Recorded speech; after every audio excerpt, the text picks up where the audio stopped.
तो बच्चों question number 8 आपके पास गिवन है। क्वेश्चन नंबर 8 में गिवन है फॉर x बिलोंग टू 0 से 3/2 आपका fx डिफाइंड है √x और gx डिफाइंड है 10x और hx डिफाइंड है 1 - x² अपॉन 1 + x²। और बच्चों यहाँ पर आपके पास गिवन है कि जो phi-x है वो कुछ इस तरह से गिवन है। अब बच्चों आपको ये कंसेप्ट क्लियर होना चाहिए कि फॉग का मतलब क्या होता है। फॉग का मतलब होता है f ऑफ gx, है ना। कोई फॉफ कह दे, फॉफ का मतलब होता है h ऑफ, फॉफ का मतलब होता है f ऑफ fx। तो ये सारी टर्म्स आपको क्लियर होने चाहिए। गॉफ का मतलब g ऑफ fx। उसी तरीके से बच्चों यहाँ पे h ऑफ f ऑफ इस तरह से दिया हुआ है, यानी बच्चों सबसे पहले f ऑफ gx निकालिए। जब f ऑफ gx निकल आए तो आप hx के फंक्शन में जहां जहां x है उसको फॉग से रिप्लेस कर दीजिए।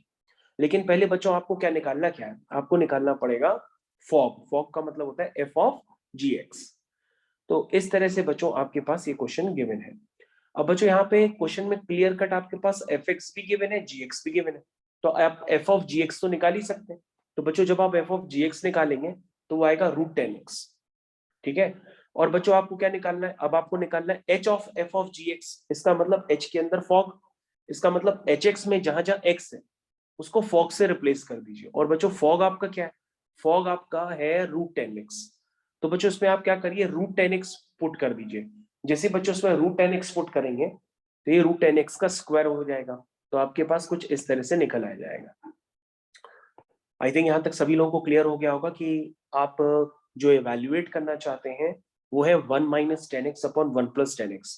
और बच्चों इसी का नाम क्या है, इसी का नाम है बच्चों phi-x। तो बच्चों आप क्लियर कट ऐसा समझिए कि आप phi-x निकाल चुके हैं। अब आप phi-x निकाल चुके हैं तो आप phi ऑफ π/3 निकाल लीजिए।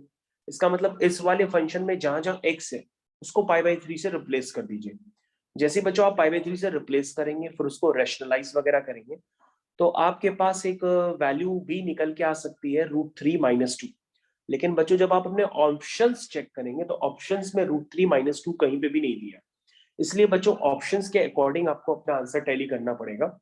तो आप क्या करिए कि जो 1 है उस 1 को लिख दीजिए 10π/4 और नीचे ऐसे सोच लीजिए 1 भी है, तो ये बन गया tan a - 10b upon 1 + tan a tan b। इसका मतलब ये फॉर्मूला बन गया 10π/4 - π/3, जिसको आप लिखेंगे 10 ऑफ -π/12। और tan ऑफ -θ इज -tan θ।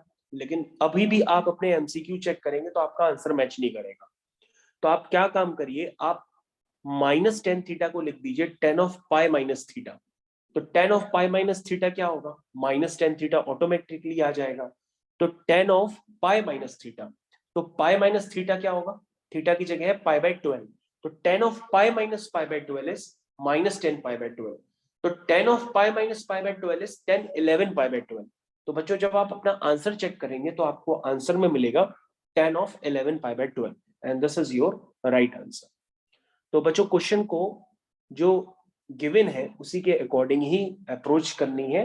अगर आप डायरेक्टली सोचेंगे कि हम बिना एमसीक्यू पे ध्यान दिए कर लें तो क्वेश्चन हो नहीं पाएगा, इसलिए आपको एमसीक्यू के अकॉर्डिंग ही आंसर निकालना पड़ता है। Thank you.